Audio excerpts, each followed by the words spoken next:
Hey guys, welcome back. Episode 47. Again, we seem to be gravitating back towards squats. People seem to be asking lots of questions about this. In particular, we have a lot of guys who spend time mobilizing for squats, but find that they still don't feel ready to receive squats or go through that pattern before they lift. And they've asked about little activation drills or routines that we tend to use with our guys to help them with this. So I'm going to put on a little sequence now that has worked well for me.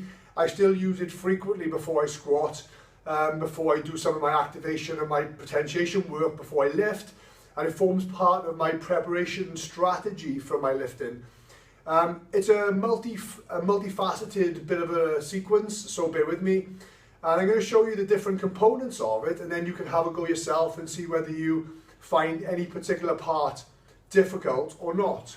What we find is people have a difficulty with dissociating movement, the ability to keep organized but move a segment through a range without having to compromise everything else.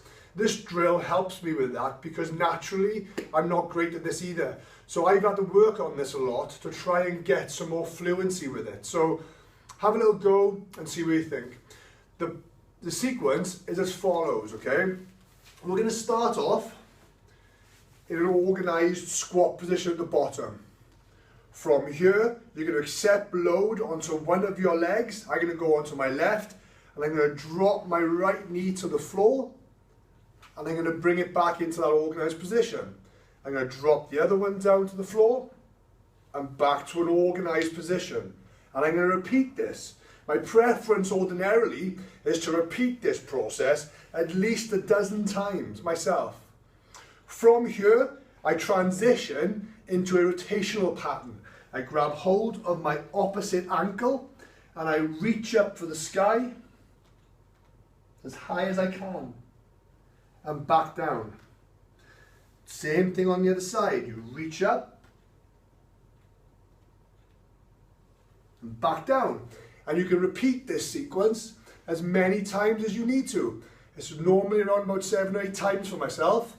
Then from here, I transition, holding my one foot, I'll step into alignment with the other one. So I'm in a big straddle position, which looks something like this.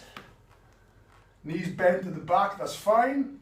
I can orientate my leg at the back, but I'm mainly focusing here on keeping my foot position controlled, driving my knee out to the side, keeping my chest organized, my back organized, like I would be for any kind of deadlift pattern, and I'm leaning into the corners of my ankle and my hip, even turning away, open up those corners.